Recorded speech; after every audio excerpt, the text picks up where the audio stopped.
নয়। আচ্ছা আপনি বলুন তো, আপনি যদি রাসূলের দলভুক্ত না হন আর পৃথিবীতে আপনার জায়গা আছে? আছে? হ্যাঁ বা না উত্তর দেবেন। তাহলে খুব সহজ করে বলছি, বিবাহ ইবাদত, আল্লাহর নির্দেশ, আল্লাহর অর্ডার, রাসূল সাল্লাল্লাহু আলাইহি ওয়াসাল্লামের সুন্নাত। এবং বিগত প্রত্যেক নবী রাসূলরা বিয়ে করেছেন, প্রত্যেক নবী রাসূলরা বিয়ে করেছেন। কিন্তু দুর্ভাগ্য, এই বিবাহকে কেন্দ্র করে এই উম্মতে মুহাম্মাদের মধ্যে, আমাদের এই চলমান সমাজে, আপনাদের সমাজে বিয়ে হয়তো বিয়ে আপনারা বিয়ে করেন তো, কিন্তু অত্যন্ত পরিতাপের বিষয়, অত্যন্ত দুঃখের বিষয়, কষ্টের বিষয়, এই বিবাহ নামক ইবাদতটাকে সম্পূর্ণ করতে গিয়ে, এই বিবাহ নামক ইবাদতটাকে কমপ্লিট করতে গিয়ে আমাদের সমাজে এক নয়, দুই নয়, তিন নয়, প্রায় 30টি হারাম কাজ, নিষিদ্ধ কাজ, ইসলামী শরীয়ত বহির্ভূত কাজ হয়। কটা বললাম? 30টা।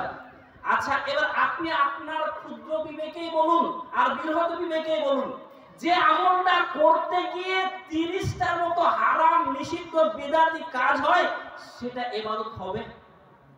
সেটা ইবাদত হবে? সেই বিয়েটা গ্রহণযোগ্য হবে?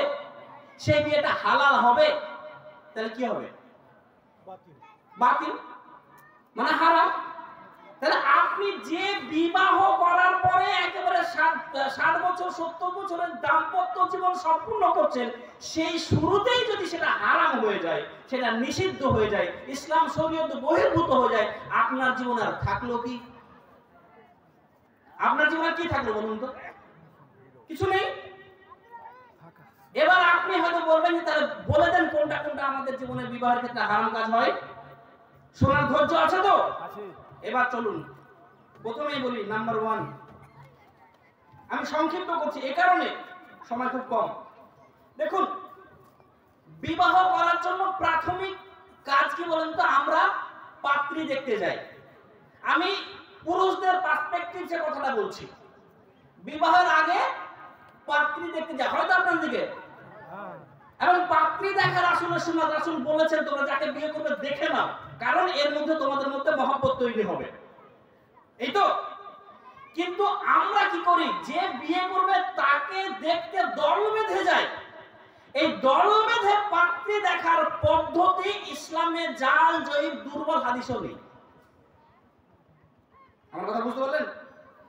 যে মেয়েটাকে বিবাহ করবে যে ছেলেটা, সে ছাড়া তার বাপও তাকে বিয়ের আগে দেখতে পাবে না।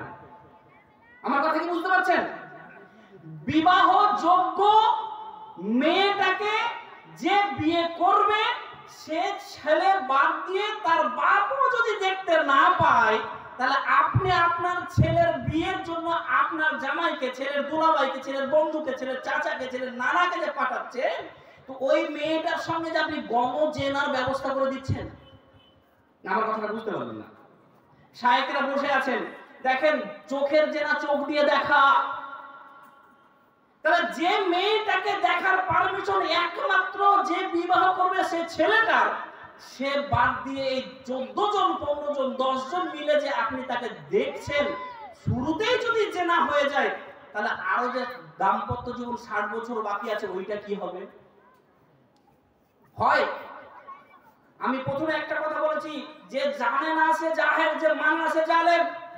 আজকে বলে যাচ্ছে, কথা শোনার পর আপনি যদি না মানেন, তাহলে আপনি কি? আপনি নিজে ডিসাইড করে নেবেন। তাহলে আমাদের সমাজে পাত্রী দেখার যে যৌথ পদ্ধতি, সেই পদ্ধতি হারাম, হারাম, হারাম, ইসলামে নেই। আপনাদের সমাজে হয় কি এটা? হ্যাঁ বা না বলবেন? এটা হারাম যদি হয়, আজ থেকে কারেকশন করবেন না? করবেন না কারেকশন? পরিবর্তন করবেন তো ইনশাআল্লাহ? বলুন 1 নম্বর। 2 নম্বর বলছে বাইনা করা বা এনগেজমেন্ট। আপনাদের সমাজে বাইনা পদ্ধতি আছে কি? যেটাকে এনগেজমেন্ট ইংরেজিতে বলে। এই ইংরেজি ম্যান আমরা পাঞ্চিনি না, বা আপনাদের ওই মাটি খিচা বলে একটা শব্দগুলো, আমি সব থেকে সংগ্রহ করছি।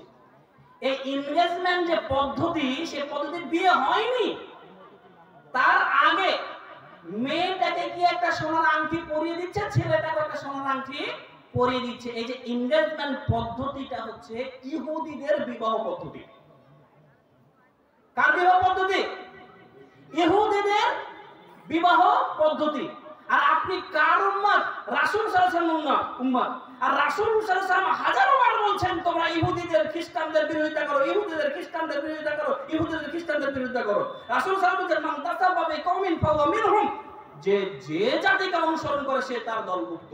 এবার আপনি আপনার বিবাহ পদ্ধতিতে যদি মানে ইহুদিদের সুন্নাতকে অবলম্বন করেন, অনুসরণ করেন, তাহলে আপনি কাদের উম্মত? কাদের? ইহুদিদের? আপনি ইহুদি হবেন? আস্তাগফিরুল্লাহ ওয়া আতুবু ইলাইহি। তারা গজব প্রাপ্ত, তারা পথভ্রষ্ট। আল্লাহ বলেছে গায়রুল মাগযুব বলেছে, তারা বিতাড়িত, তারা পথভ্রষ্ট। তাহলে বাইনা করা আমাদের